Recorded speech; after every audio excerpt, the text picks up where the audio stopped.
Um fenômeno chamado MMA no ponto arrebatou os corações marciais entre os anos de 2019 e 2021. Sob o comando da versão brasileira do MMA On Point, eu consegui entregar 232 vídeos que cativaram 239 mil inscritos e geraram mais de 54 milhões de views. Quem quiser saber o que aconteceu com o MMA no ponto, é só clicar no cartão aqui em cima. Quem já sabe o que aconteceu, já entendeu que esse vídeo aqui é para trazer de volta algo que fez tanta falta no dia a dia dos fãs de lutas. Eu precisei de 2 anos para organizar minha cabeça e mergulhar no trabalho árduo que é produzir esse vídeo para vocês. Então, como eu sei que essa novidade vai deixar muita gente felizmente chocada, eu decidi iniciar essa brincadeira com um vídeo especial. É isso mesmo que vocês entenderam, uma nova era se inicia no canal Encarada com um tipo de conteúdo que eu sei que vocês gostam, só que agora com uma cara diferente. Então vocês já sabem o que fazer. Já deixa o like e se inscreve no canal, porque sim, eu sou o Coutinho do canal Encarada e aqui vão as 10 cenas mais chocantes da história do MMA. Número 10, Dente ao Vento. Eu, você e todo mundo sabe que o UFC 1 foi histórico por diversos motivos. O shape de grilo de Royce Gracie foi apenas uma ilusão que fez uma tropa de aberrações aprenderem na marra que o jiu-jitsu brasileiro não era sobre tamanho ou força. Além da glória alcançada pelo Gracie no primeiro passo que transformou o esporte que conhecemos hoje,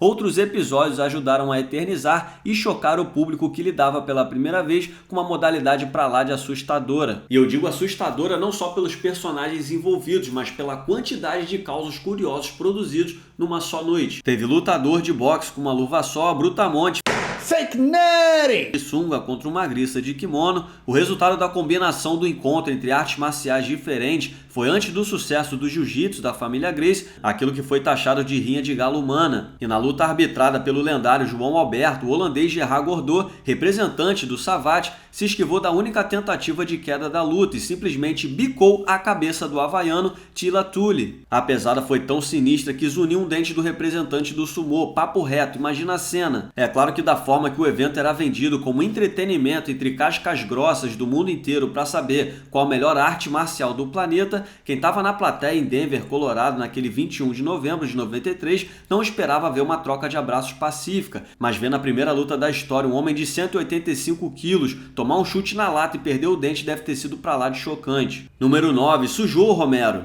Sabe quando você, do mundo corporativo, volta do almoço para a empresa, espera o banheiro ficar vazio e vai lá marcar um 10, gastar um tempo nas redes sociais? Como diria Fabrício Verdun, tu vai lá largar um querido, passar um fax, tá ligado? Vocês sabem do que eu tô falando. É a famosa cagada remunerada. Olha que eu conheço gente que sequer usa o banheiro de casa durante a semana só para explodir o do serviço. Mas relaxa que eu não vou citar nomes. E o El Romero é um monstro que ostenta músculos, força ele tem de sobra, mas parece que o cara exagerou na mão durante a luta que ele fez contra Derek Bronson no UFC Fight Night de 15 de janeiro de 2014. Depois de sacudir o crânio de Bronson com uma pancada de esquerda, o cubano trabalhou seu ground and pound. Acontece que ao montar no rival, o peso médio expôs um aparente problema. O short roxo ganhou uma coloração suspeita. Por sorte, o problema vazou apenas no terceiro round, e segundos antes dele anotar um nocaute técnico contra Bronson. Sabe lá qual seria o tamanho do problema se ele tivesse passado a luta toda vivendo esse drama. Após a luta, o Romero negou que ele tivesse mal da barriga, disse que aquilo era apenas suor. Vale lembrar que outros lutadores já passaram por situações parecidas, seja por alimentação ruim ou nervosismo. Caras como Derrick Lewis, por exemplo, já até disseram que ao final da luta queriam correr para o banheiro. Então relaxa, Romero, muita gente já passou por isso. Nem todo mundo foi exposto por um ângulo de câmera sem vergonha, mas o estresse do trabalho mexe com a gente, né? Número 8, depois do gongo. Em um ambiente absolutamente selvagem, repleto de personagens curiosos e muitas vezes até assustadores, é preciso alguém para assumir o papel de mediador da parada. Dentro do cage, o árbitro é a voz da razão, é o terceiro elemento que muitas vezes passa batido. É quem manda quando a brincadeira começa, quando termina, quando deve ser paralisada. Ele é o elo de comunicação entre os atletas e as regras vigentes, então esse cara tem que ser respeitado pelo lutador. Mas como vocês bem sabem, a personalidade e o temperamento de um atleta de MMA muitas vezes é algo difícil de ser controlado. No UFC 113, em 2010, Paul Daley travou uma rivalidade contra Josh Koscheck, em luta que definiria o próximo rival de GSP pelo cinturão dos meio-médios. Depois de um passeio no parque de Koscheck, que venceu na decisão do juiz após 3 rounds de domínio,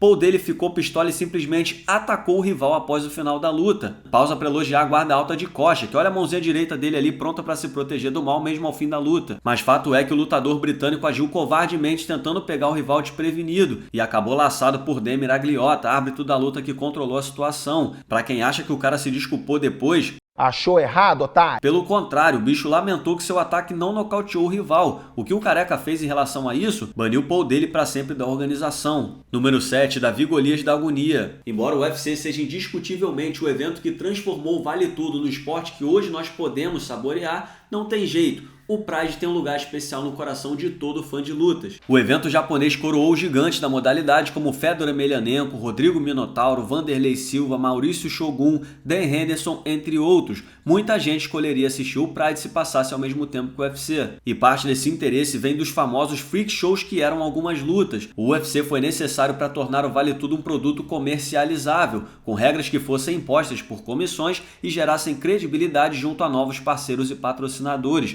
Categorias de peso, golpes proibidos e o tempo dos rounds serviriam para tornar a modalidade mais profissional e aceitável mundo afora. Mas antes disso, o Pride colecionou duelos bizarros, e um dos mais conhecidos foi o confronto absurdo entre Dayu Takase e Emmanuel Yarborough. Em junho de 1998, o japonês de apenas 76 quilos subiu ao ringue contra a montanha humana de mais de 270 quilos. Meu amigo, ver Takase por baixo lutando literalmente por sua vida enquanto Yarborough avançava tentando sufocá-lo com a própria banha é uma das cenas mais agoniantes da história desse esporte. Mas já dizia o filósofo Plutarco, a paciência tem mais poder que a força. Depois de passar 10 minutos correndo do perigo ao redor do ringue, Takase recebeu um cartão amarelo como advertência. O cara, pelo visto, entendeu que era hora de colocar sua vida em risco e voou na perna de Emmanuel como se fosse capaz de derrubá-lo na força. Sério. Não. Passada a graça, bateu o desespero de vê-lo diante do que parecia ser o seu último suspiro de vida. Acontece que 1 minuto e 20 segundos depois de muita luta e fé em Deus, Takase conseguiu tirar a perna debaixo do rival e, diante da guerra moral que seria Yarborough se levantar, o japonês foi mais rápido e atacou a cabeça do gigante, Era ele, faturando a vitória por nocaute técnico. Número 6, o quase arremesso humano. Se você acompanhou o MMA no ponto, você sabe que um dos vídeos mais vistos do falecido canal foi aquele que mostra os momentos que mudaram para sempre as regras do esporte. E um desses episódios aconteceu em 1996, na luta entre Tank Abbott e Cole Worsham. O pançudo mais casca-grossa daquela época já tinha cara de poucos amigos, mas a sua atuação naquela noite de 7 de dezembro não contribuiu em nada para o seu potencial social. O cara simplesmente tentou arremessar o Worsham por cima da grade do octógono. Por sorte, o boneco no ar conseguiu travar seu pé na grade e atrapalhar a ousadia de Abbott. Mas a cena de um gigante inventando de protagonizar uma competição de arremesso de humanos dentro do cage foi coisa de maluco. Sabe lá os danos que Cole poderia ter sofrido caso ele voasse para fora do octógono de cara no chão. Como resultado da estripulia, Big John McCarthy, que era o árbitro da luta, se uniu ao UFC para definir uma regra onde um moleque atrevido que jogasse seu rival para fora do cage seria desqualificado do confronto. Não que todo lutador moderno tenha a força e a ousadia de tentar arremessar um rival de mais de 100 quilos para fora do cage, mas ainda bem que a regra chegou antes que o ato virasse moda. Número 5, massacre de bolas. É claro que até se tornar o que se tornou, o MMA precisou passar por diversos capítulos tenebrosos. Foi sem dúvida um processo evolutivo necessário ao longo dos anos. Muita coisa bizarra precisou acontecer diante dos nossos olhos até que a modalidade se tornasse mais profissional. Por isso, muita gente, ou os Países Baixos de muita gente, foram sacrificados para alcançarmos o mínimo de lucidez esportiva. No UFC 4 de 1994, no tempo do vale tudo escasso de regras ainda, Keith Hackney simplesmente espancou as bolas do polêmico Joe San. Ele venceu a luta por finalização no primeiro round, mas não antes de protagonizar um open bar de murro na zona do perigo do rapaz de sunga vermelha. Meu amigo, não existia coquilha na época, mas se existisse, o Hackney teria quebrado a mão tamanha fúria despejada no saco do Joe. O curioso é que foram necessários 3 anos desde o ocorrido para o UFC enfim criar uma regra que proibisse esse tipo de golpe baixo durante as lutas do evento. Número 4, Japa possuído.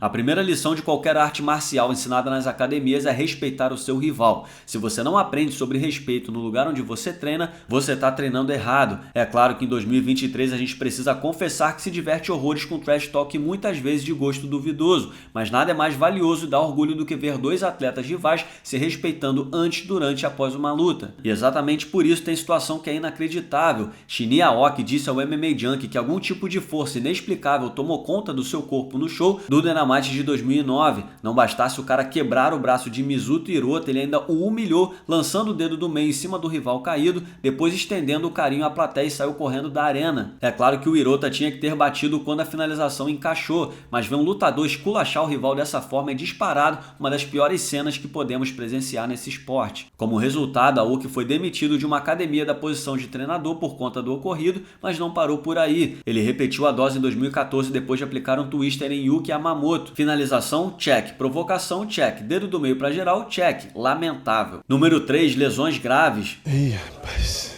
Se tem uma coisa que eu respeito é o fato de todo lutador literalmente colocar sua vida em risco toda vez que pisa nos cages e rings da vida. O MMA é um esporte de alto impacto e alto risco, por isso é para poucos. Embora já tenhamos visto diversos tipos de machucados e lesões no esporte, nada choca mais do que ver fraturas como as de Anderson Silva e Chris Weidman. Quando Spider quebrou a tíbia da perna esquerda ao desferir um chute defendido por Weidman, não era a primeira vez que uma lesão dessa acontecia no UFC. Em 2008, quase 5 anos antes do UFC 162, Corey Hill sofreu a mesma lesão ao chutar Dale Hart, mas era um Fight Night, eram outros tempos e Hill passou longe da expressividade que Spider alcançou no esporte, então passou batido no radar marcial do grande público. Mas ver um dos maiores lutadores daquela era cair no cage gritando de dor foi definitivamente uma cena de arrepiar. Até hoje eu não sei descrever como é que foi ver aquilo ao vivo. E o pior é que os deuses do MMA reservaram uma história tão inacreditável quanto aquela cena. O homem do outro lado do chute de Anderson Silva era Chris Weidman, que 7 anos depois sofreu a mesma lesão que o rival brasileiro. Contra o Uriah Hall, o americano fraturou a perna direita com apenas 17 segundos de luta. Repito, mais chocante do que ver uma lesão dessas no esporte acontecer a qualquer atleta é ver tal drama sendo experimentado por um gigante da luta. Por algum motivo que talvez a ciência explique, depois de Anderson Silva e Chris Weidman, 2 ex-campeões do UFC, em julho de 2021, 3 meses depois da queda de Weidman, foi a vez de Conor McGregor, que também fraturou a perna esquerda na terceira luta contra Dustin Poirier e fez uma das faces dolorosas do esporte rodar o mundo. Aliás, falando em McGregor...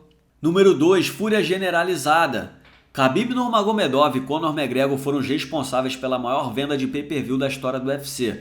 De um lado, o fenômeno russo invicto apoiado pelo infinito de gente que tem naquele país, mais aqueles que não vão com a cara de Conor ao redor do mundo. Do outro, o maior poder midiático da história da organização, que transcende o esporte, alcançou uma popularidade sem precedentes e conseguiu isso muito pela postura polêmica fora do cage. Pronto, tá aí a receita que gerou 2,4 milhões de pay-per-views vendidos. A rivalidade começou com o Gold Artem Lobov sendo enquadrado por Khabib em Nova York por comentários feitos no passado. A cena do rival cobrando seu parça forçou Conor McGregor e sua gangue a voarem imediatamente para os Estados Unidos para revidar a atitude. A história vocês conhecem. McGregor atacou um ônibus do UFC onde Khabib estava dentro junto a outros atletas que voltavam do Media Day. Até cortou o rosto de quem não tinha nada a ver com a resenha. Khabib então meteu o famoso Sand Location. O UFC marcou a disputa de cinturão dos leves para o UFC 229 em Las Vegas e depois de coletivas de imprensa que afloraram ainda mais a rivalidade, o russo dominou Conor e o finalizou no 4º round. O problema é que a tensão não se resumiu só à coletiva e à luta.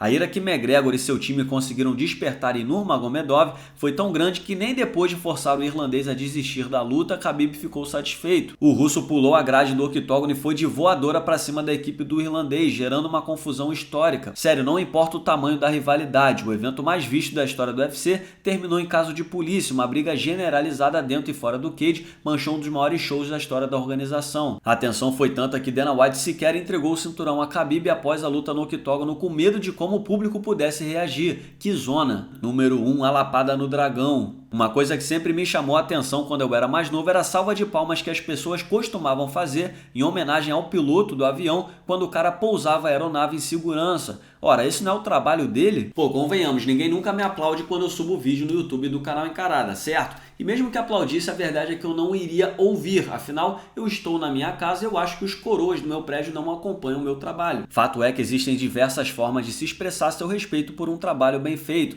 Aperto de mão, abraço, tapinha nas costas. O que eu honestamente nunca imaginei ver foi um lutador que acaba de vencer sua estreia no MMA, descer do ringue e não tomar uma, mas 3 lapadas secas na fuça antes de um aperto de mão. Que isso, meu irmão? Esse queixudo ficou maluco? O aparador de mão em questão era o querido Lyoto Machida, um dos caras mais gentis que o esporte já produziu. Mas calma, há uma explicação para essa cena chocante que nem todo mundo conhece. Mais de 20 anos atrás, em maio de 2003, Lyoto Machida venceu o Kengo Watanabe em sua primeira luta na MMA, que aconteceu em Tóquio, no Japão. Imediatamente após ter seu braço erguido, Lyoto caminhou em direção a um coroa na plateia. Era Antonio Inoki, um dos maiores ícones da história do mundo das lutas no Japão. E acredite se quiser, a lenda dizia que o lutador que levava um tapa dado por Inoki teria sucesso na sua carreira. Isso era uma tradição por lá. Seja por conta do murro carregado de boas intenções ou não, Lyoto emplacou 15 vitórias consecutivas, ficou 6 anos e 21 dias sem perder uma luta sequer, até se tornar campeão dos meio pesados do UFC. Em um post recente no Instagram, o Lyoto diz que o Inoki foi seu padrinho no começo das lutas e o tapa era uma forma de desejar: seja bem-vindo ao sucesso. Machida garante que receber tal carinho não doeu e que ele se sentiu honrado. O karateca até reencontrou a lenda do esporte anos depois e reeditou a cena histórica, mas recebendo uma patada bem mais leve dessa vez, o que gerou risadas. E aqui vai um salve para o Tommy Turro. Opa, Tommy Turro de El salve é para eu mesmo, que ralei a semana inteira trabalhando no roteiro, na gravação, na edição e na produção desse vídeo para vocês. Então, se você quer que a gente continue produzindo esse tipo de vídeo, a melhor forma de nos apoiar é deixando o like no vídeo, se inscrevendo no canal Encarada e compartilhando com o máximo de pessoas possíveis. De verdade, pessoal. Lembre-se também de dar aquela moral para nossa mamãe Steak, que nos apoia para fazer esse projeto acontecer. A gente está falando da casa de apostas oficial do UFC. Se você quiser fazer sua aposta nas lutas do UFC ou em qualquer outro esporte, não se esqueça de correr para o site da Stake e usar o nosso código Encarada. Espero que vocês tenham gostado de assistir o tanto quanto eu gostei de produzir esse conteúdo para vocês. Não se esqueça de nos seguir também nas redes sociais e deixe nos comentários qual a lista vocês gostariam de ver no próximo vídeo. Até a próxima!